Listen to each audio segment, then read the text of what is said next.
September 1940. The fate of Britain hangs by a thread.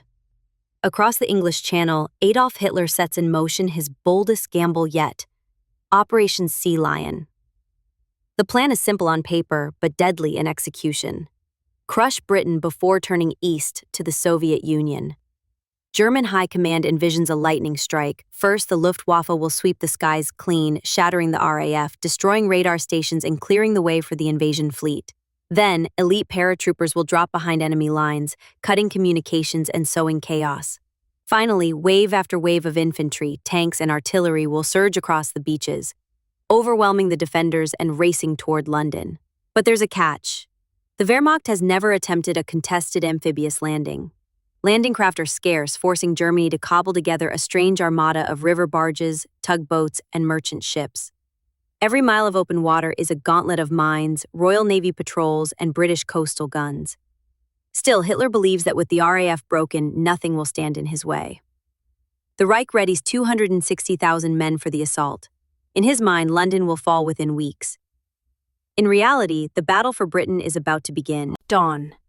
September 19, 1940. The English Channel churns under the weight of an invasion fleet. Crude barges and converted merchant ships crammed with German soldiers crawl toward the distant British coast. Overhead, the thunder of Luftwaffe bombers shakes the sky. In Hitler's war rooms, the moment of triumph seems close. But Britain is ready. Hidden radar stations detect the incoming formations. In minutes, the last squadrons of the Royal Air Force roar into the air, Spitfires and Hurricanes diving straight into the German bombers. Anti-aircraft guns open fire, turning the morning into a storm of tracers and smoke. At sea, the Royal Navy surges forward. Fast, heavily armed warships slice into the invasion columns, tearing through the flimsy barges. Mines explode beneath the waves. Panicked crews leap into the water as their vessels burn or capsize. The Luftwaffe fights desperately to protect the fleet, but fuel runs low and ammunition runs out. Without air cover, the invasion collapses. The survivors turn back, leaving hundreds of ships and thousands of men lost to the Channel. In a single day, Hitler's dream of conquering Britain shatters, not on the beaches, but in the waters before them. Spring 1941. The Reich returns to the Channel. For months, German engineers have cleared mines, strengthened the fleet, and prepared the Luftwaffe for a second strike. This time, the plan is sharper. Coordinated bombings, precision paratrooper drops, and 3 crushing waves of ground forces. Before dawn on April 1st, German paratroopers descend on southern England. Bridges are blown, communications cut, and British defenses thrown into confusion. Above, squadrons of Stukas and fighters hammer coastal batteries, clearing a path for the invasion armada. The first wave hits the beaches with brutal force. In some sectors, defenders are swept aside. In others, British machine guns and artillery tear into the assault. The specially modified panzers crawl ashore, their treads churning through surf and sand. By midday, the second wave arrives, tanks, artillery, and fresh infantry pushing deeper inland. Yet the cost is staggering. Supply lines stretch thin across the Channel, and every ship risks destruction by British warships and RAF raids. For weeks, the fighting rages. Villages change hands, positions are won and lost, and both sides bleed heavily. By winter, the advance stalls. The road to London remains out of reach, and the fate of Britain hangs in uneasy balance. Winter, 1941. Southern England is a battlefield of mud, ruins, and shattered hopes.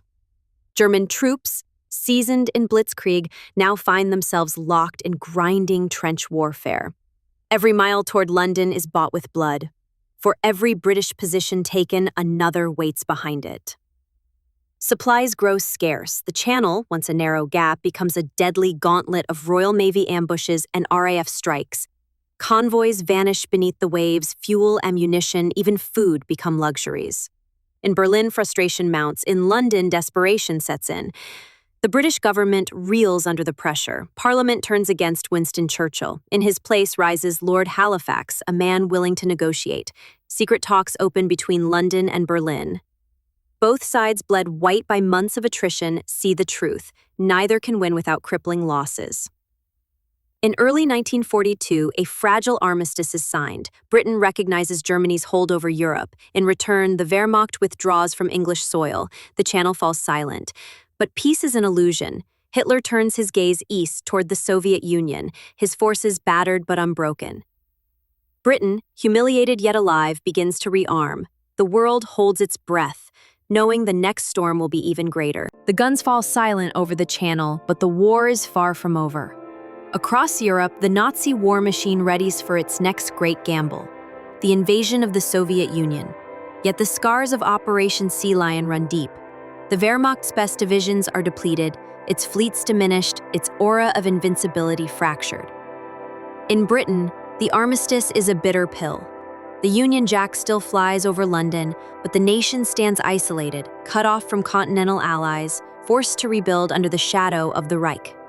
Factories churn day and night, rearming for the inevitable return to war. The Home Guard drills relentlessly, and new fighter squadrons roll off the production lines. In the east, Soviet eyes watch the German buildup with growing alarm. Intelligence whispers of a massive assault in the spring of 1942. Both sides prepare for a clash that will decide the fate of Europe. The failed conquest of Britain has altered history's course. Had Hitler triumphed in the Channel, the path to Moscow might have been swift and sure. Instead, the Reich marches east with weakened forces, and the world braces for a confrontation that could consume millions. The next chapter of the war is about to begin. History remembers battles not only for their victories, but for the chances never taken, and the prices paid for those that were.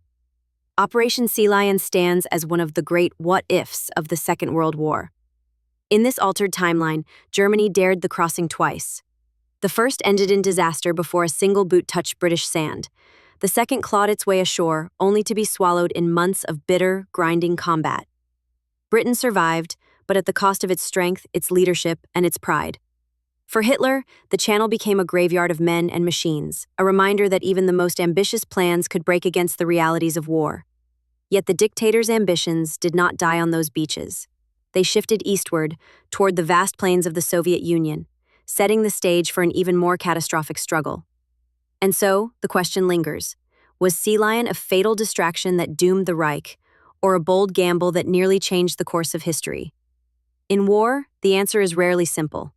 What is certain is this: the tides of the Channel kept Britain free, and with it, the hope of eventual victory in a world at war. Imagine this: the roar of engines over the Channel, black shadows of aircraft blotting out the morning sun. On the horizon, hundreds of barges crawl toward the English coast, their decks crowded with soldiers staring at the distant cliffs. Now picture the unthinkable: German boots crunching onto British sand.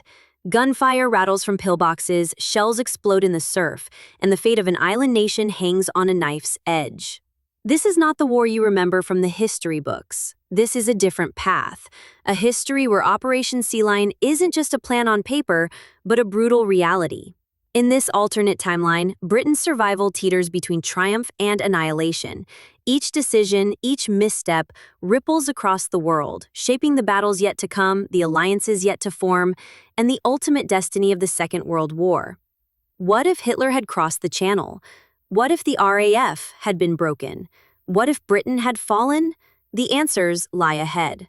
But be warned, once you step into this version of history, you may never see the war the same way again. The Channel is calm now, its waters hiding the wrecks of ships and the bones of men who never made it ashore. Britain breathes again, though scarred and humbled. In Berlin, the war machine turns eastward, chasing a victory that will cost more than anyone can imagine. But peace in the West is fragile. Across the Atlantic, America watches uneasily, its factories roaring, its navy patrolling farther from home. In the East, Soviet spies send urgent warnings. The Reich is gathering strength, even in its wounded state. And somewhere in the halls of power, whispers begin. If Britain falls in the future, there may be no second chance. The world stands at a crossroads. The choices made now will decide whether the next storm will be the last, or merely the beginning of something far worse. History is a chain. Break one link, and everything changes.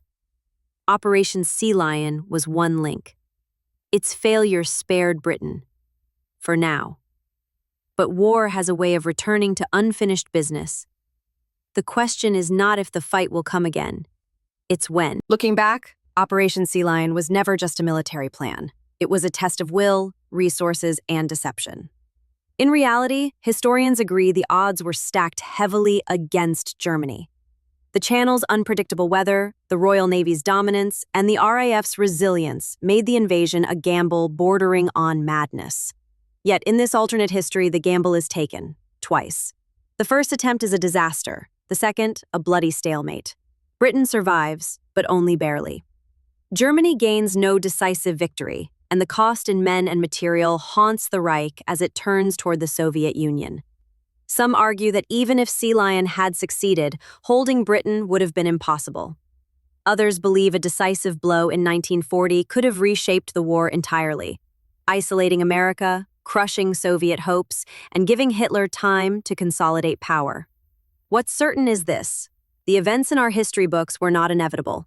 Victory and defeat often hinge on moments of chance, miscalculation, and human will. Operation Sea Lion may have remained a plan in our timeline, but its shadow still lingers, a reminder of how close the world came to a very different future.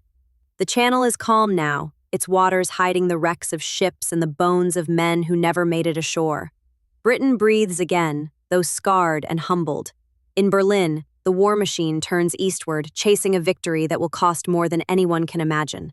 But peace in the West is fragile. Across the Atlantic, America watches uneasily, its factories roaring, its navy patrolling farther from home. In the East, Soviet spies send urgent warnings. The Reich is gathering strength, even in its wounded state. And somewhere in the halls of power, whispers begin. If Britain falls in the future, there may be no second chance. The world stands at a crossroads. The choices made now will decide whether the next storm will be the last or merely the beginning of something far worse. History is a chain. Break one link, and everything changes. Operation Sea Lion was one link. Its failure spared Britain, for now. But war has a way of returning to unfinished business. The question is not if the fight will come again, it's when. War is a tide. It advances, it recedes, and sometimes it crashes against an unyielding shore. Operation Sea Lion was meant to sweep Britain away in a single stroke. Instead, it broke upon the courage of defenders, the skill of sailors and pilots, and the unforgiving reality of the Channel itself. In this alternate history, Britain's survival came at terrible cost. Cities burned, soldiers fell, leaders changed. Germany's ambitions, though bloodied, marched on to new fronts. The world, as always, teetered on the edge of something greater, something darker. History is not just the story of what happened, but of what could have happened. A single decision, a single storm, a single shot can alter the fate of nations. In the real timeline, Sea Lion never launched. In this one, it became a crucible that shaped the course of the war. As the guns fall silent and the smoke drifts out to sea, one truth remains. Freedom is never guaranteed. It is fought for, defended, and sometimes bought with the last breath of those who refuse to yield. And perhaps that is why the Channel still whispers, never again. When the smoke finally cleared and the last echoes of gunfire faded into the cold wind, the battlefield lay silent, a graveyard of bravery and sacrifice. What had begun as a desperate fight for survival had become a testament to unyielding will. Every step, every shot, every heartbeat had carried them closer to this moment. Victory came at a cost etched deep into the snow and stone, a cost paid in courage and blood. Yet, from the ashes of destruction rose a story that would be told for generations, the story of those who refused to surrender, no matter the odds.